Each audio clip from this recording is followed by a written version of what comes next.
பச்சைமா மலை போல் மேனி பவளவாய் கமலச் செங்கன் அச்சுதா அமரர் ஏரே இந்திர லோகமாலும் அச்சுவை வருணும் வேண்டேன் அரங்கமா நகருளானே என்று தொண்டரடி பொடியாழ்வாரால் பாடப்பட்ட ஸ்தலம் இது. தொண்டரடி பொடியாழ்வார் மாத்திரமல்ல, 11 ஆழ்வார்கள், மொத்தம் 12 ஆழ்வார்கள் வைஷ்ணவத்தில்.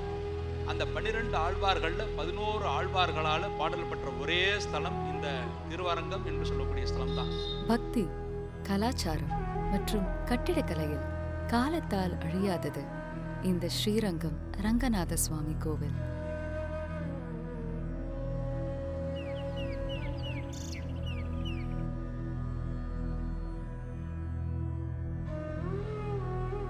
நூத்தி 56 ஏக்கரில் பரந்த இந்த கோவிலில் 21 பிரம்மாண்ட கோபுரங்கள் உள்ளன.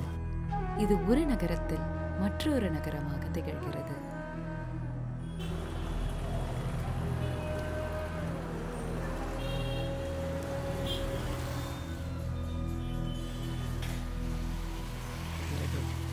கோவிலின் 7 பரிவாரங்கள் பூமியின் 7 லோகங்களை பிரதிபலிக்கின்றன.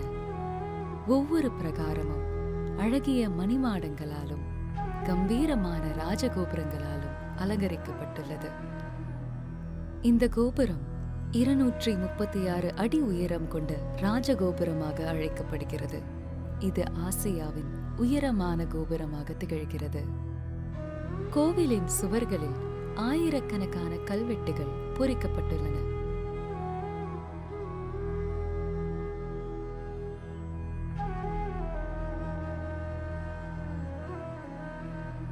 தமிழில் திருவரங்கம்னு சொல்கிறோம். பொதுவாக பழைய நூலில் இது ஸ்ரீரங்கம் அப்படின்னு இருக்கு.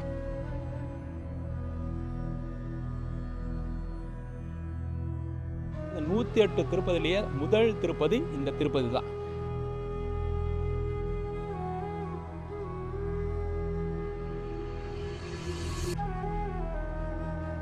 சக்கரத்தாழ்வாருக்கு தீபம் ஏற்றினா ரொம்ப விசேஷம்.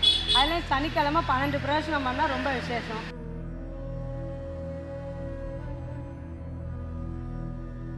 பரிகார ஸ்தலம் அது. உங்களுக்கு எவ்வளோ பிரச்சனைகள் வந்தாலும் அங்கே எல்லாம் நிவர்த்தி ஆகும்.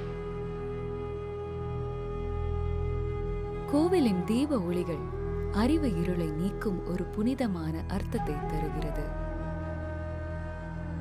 தங்கள் பக்தியையும் நன்றியையும் தீப ஒளி ஏற்றி பக்தர்கள் வெளிப்படுத்துகின்றார்கள்.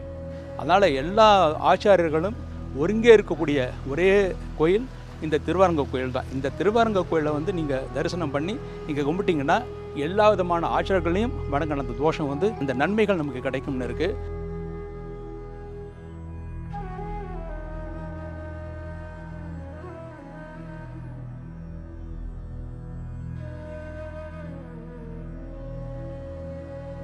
ஒளி என்பது சந்தோஷத்தையும் ஐஸ்வர்யத்தையும் ஆரோக்கியத்தையும் மன அமைதியையும் மற்றும் தெய்வீக அருமணம் அளிக்கக்கூடிய தெய்வீக சக்தி.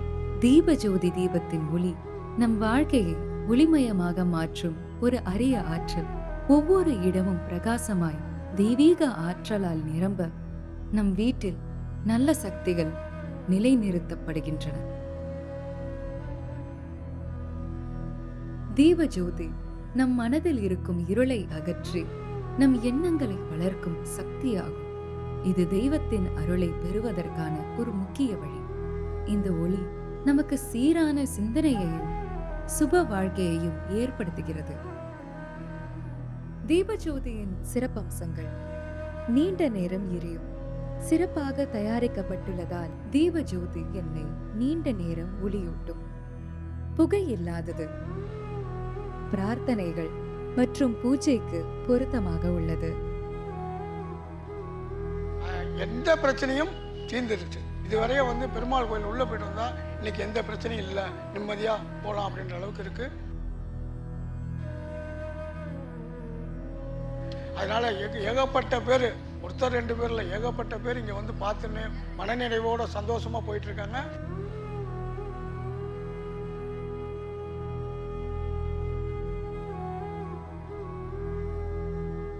பொதுவாக 16 பேர்கள் பெறுவதற்காக 16 விளக்கு வைக்கிறது உண்டு. அதுக்கப்புறம் அஷ்டலட்சுமியோட அலங்காரத்துக்காக 8 விளக்குகள் வைக்கிறது உண்டு. அதுக்கப்புறம் வந்து மும்மூர்த்திகளுடைய அருள் கிடைக்கிறதுக்காக 3 விளக்குகள், அந்த மாதிரி அவங்களால முடிஞ்ச அளவுக்கு விளக்குகள் வைத்து இங்கே வந்து பிரார்த்தனைகள் நிறைவேற்றிக்கிறாங்க. அந்த மாதிரி பண்ணுறது ரொம்ப விசேஷமானது. அதுக்கப்புறம் வந்து சுற்றியும் வந்து இங்கே ஒரு தண்ணீர் சுற்றியும் இருக்கிறனால வந்து தண்ணீருக்கு அதிபதி யாருன்னா சந்திரன், அதனால் சந்திர தோஷம் போகும்.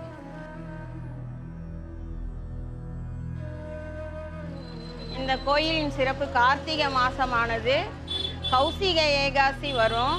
அப்புறமேல் வந்து வெள்ளிக்கிழமை தாயார் சன்னதிக்கும், சனிக்கிழமை பெருமாளுக்கும், ஞாயிற்றுக்கிழமை சக்கரத்தாழ்வாருக்கும் சகஸ்ர தீபம் ஏற்றுவாங்க. அது வந்து மிகவும் சிறப்பாக நல்ல அலங்காரத்தோட ஏற்றுவாங்க. அதே மாதிரி இங்கே வந்து தீபத்தன்னைக்கும் சுடலையும் ஏற்றுவாங்க. இது வந்து கார்த்திகை மாதத்தின் வந்து சிறப்பாக இருக்கும்.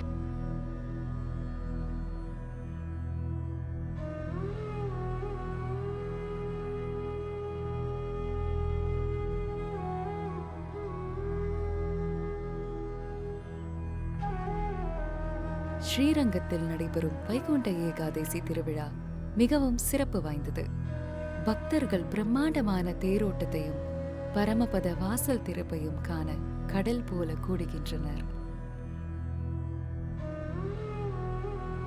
கோவில் வளாகத்தில் உள்ள செல்வ புஷ்கரணி தேர் மற்றும் குலம் பக்தர்களுக்கு திருத்தலத்தின் புனிதத்தை உணரச் செய்கின்றன.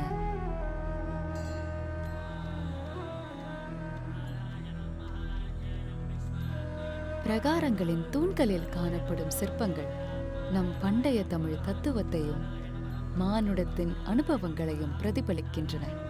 குறிப்பாக ஆழ்வார்கள் மற்றும் குருக்கள் உருவங்கள்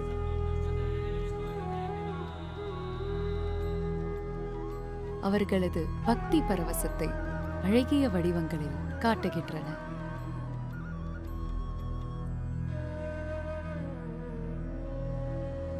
இவை எல்லாம் தான் ஸ்ரீரங்கம் கோவிலின் கட்டிடக்கலையை உலகின் மற்ற கோவில்களிடம் இருந்து தனித்துவமாக அமைக்கின்றன. கோயிலுக்கு போயிட்டு வர்றது நல்ல ஒரு அமைதியான இடம், நல்லா இருக்கும். உங்களுக்கு அங்கேயே ஒரு 10 நிமிஷம் உட்காந்து பெருமாளையும் தாயாரும் நினச்சிட்டு வந்தாலே போகிறோம். நல்ல சவலங்களும் கைகூடும், எல்லாமே நல்லாயிருக்கும். உங்களுக்கு திருப்தி இருக்கும், மன திருப்தி, அமைதி, சாந்தம் எல்லாமே இருக்கும். ஸ்ரீரங்கம் ஒரு பக்தி மையமாக மட்டுமல்ல, கலை மற்றும் கலாச்சாரத்தின் நவமணியாகவும் விளங்குகிறது.